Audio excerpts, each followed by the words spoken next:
Oh, right. Wait, hold on a second. I don't know how I misread that. Hold on a second. How old are you? Because I can't tell. And I need to know people's age before I talk to them. Okay. Um, this is incredibly smart. And quite frankly, if you're not doing something like this, and I'll get into that. But if you're not doing something like this, you're just not going to be able to propel yourself as an artist. You're not going to get noticed. You're probably going to end up with a 180 deal with a label that's not very good.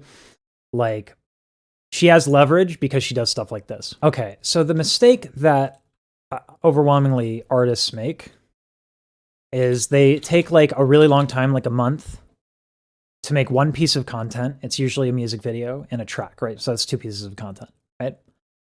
Then they put it out there and they're like, oh man, hope it does well. Okay, and the problem with this is that a music video is really, it's the middle of the funnel.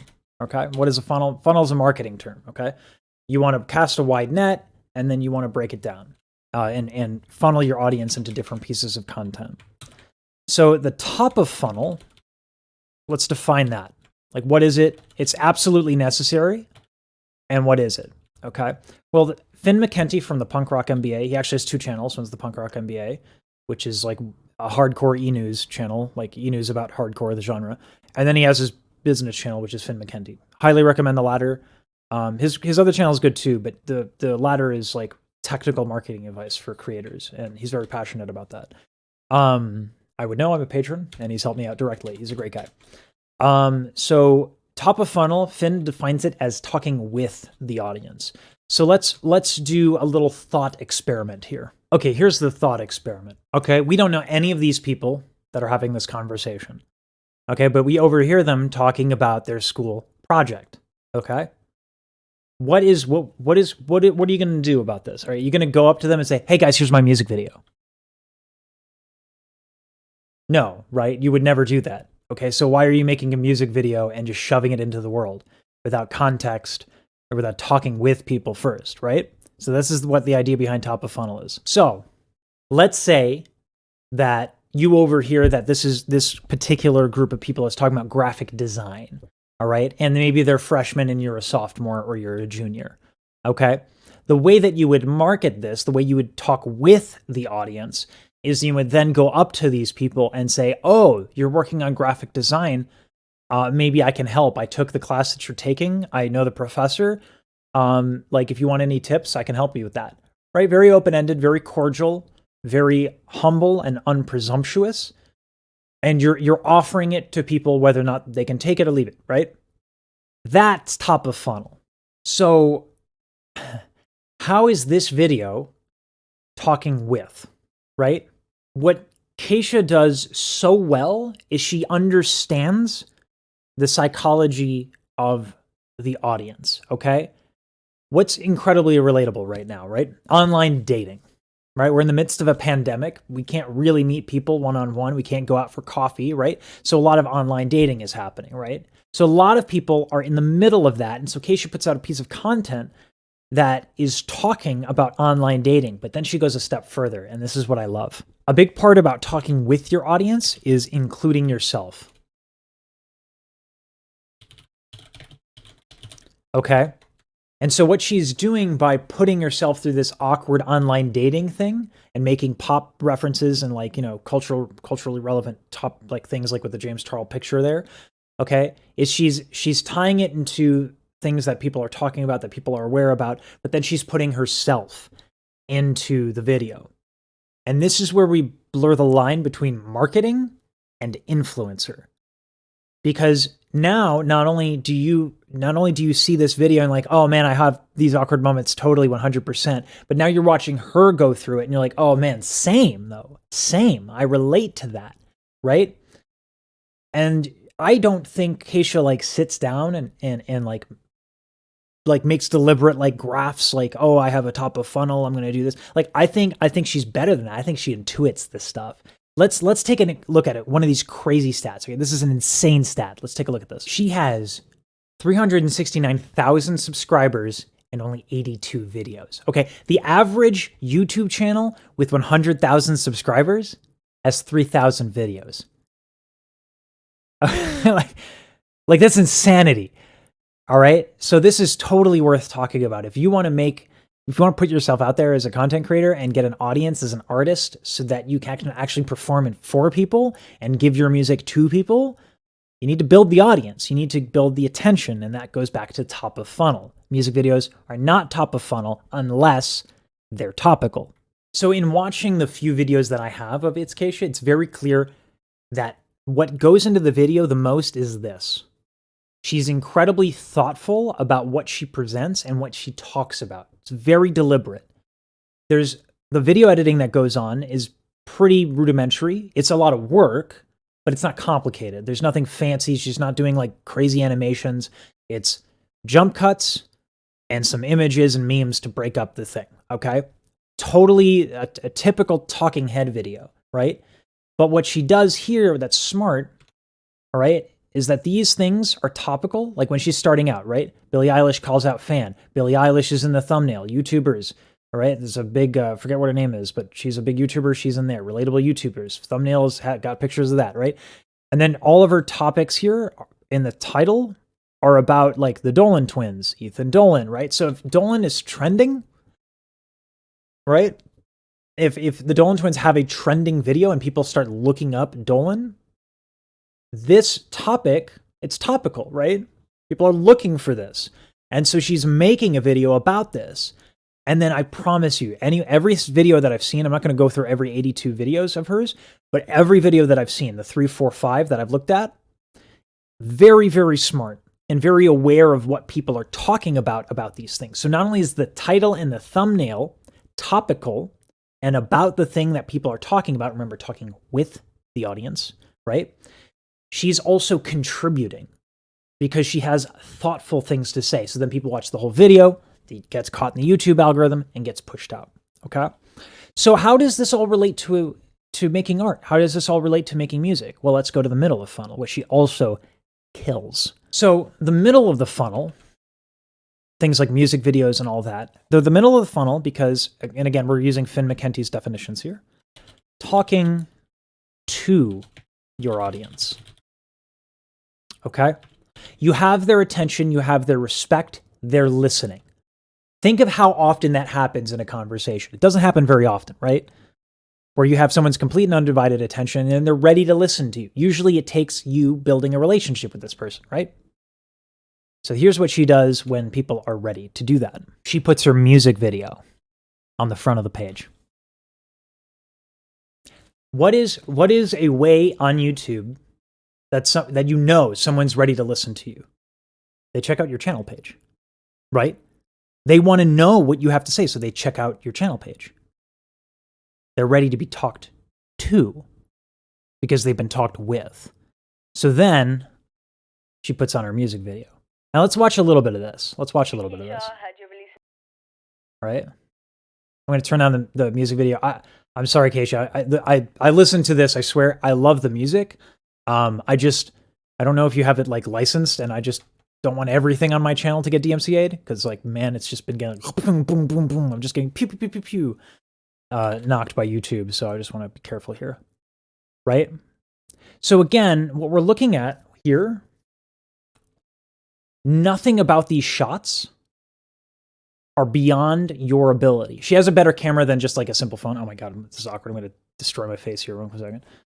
Nothing about these shots are inherently something that you cannot do with a phone, right? They do look better because they're on a nice camera. They do look better because they're in the middle of the day, right? And so this is golden hour. So she's going to look her best. You know, her makeup job is on point. But none of these things are out of your reach as a content creator. Phones look great now. Like, phones look really good right now. I'm just going to hear boosh. So phones look incredible right now. You could do all of this, right? Nothing's stopping you from doing it. Just time, right? It's time and work, right? But you have the tools to do this if you have a smartphone. So, and right now it's like there are a lot of DAWs that are free, right? So you can make the music as well. But the thing is, the hard part is getting people to watch. And the view count on this video is sitting pretty at about 300 to 400,000. Let's just double check that real quick. 320,000 views. That's nutty. That's hard to do. And as a matter of fact, that's doing better than a lot of our other videos, right? So what she has done is she's built relationships by talking with people, by making topical videos and being thoughtful and contributing to a conversation that is already happening.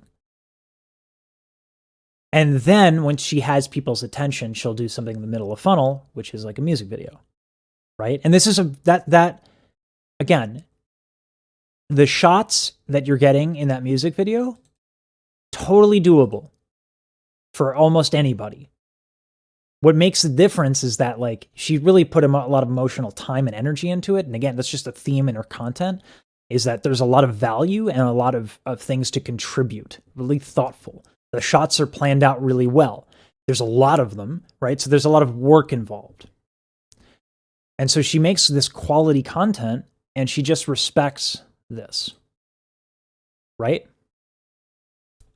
Now, the big thing, the difference here,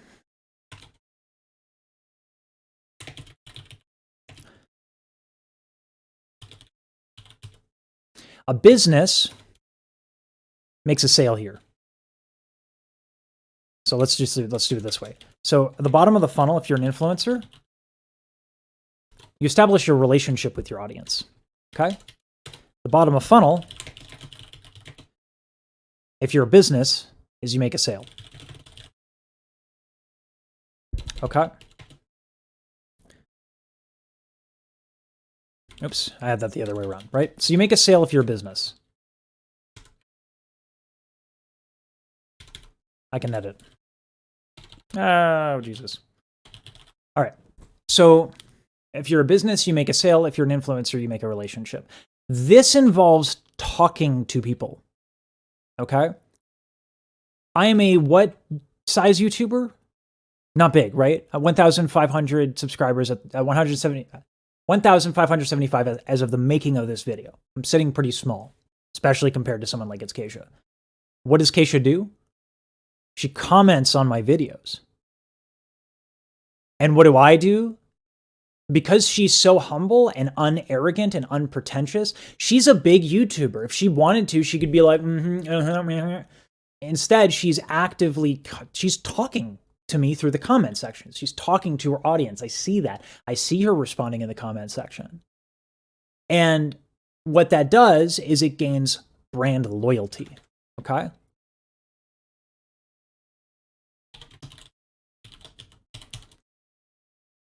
She's not selling me something. I've been made aware of her. I watched her videos and I watched her music videos, so she talked to me. Now, this built a relationship because we had a dialogue off of the back of this. And now I'm giving her what's called earned media, which is I am throwing my brand behind her. This is why she is so big. And this is why she's going to be huge. She is whether or not she's deliberate about this or not, she's intuited it, she's doing it. And this is why I guarantee you in 2 to 3 years, if she keeps putting it out, and heck, even if she increases her output, she's going to be massive. And that's why itzkeisha's winning the internet.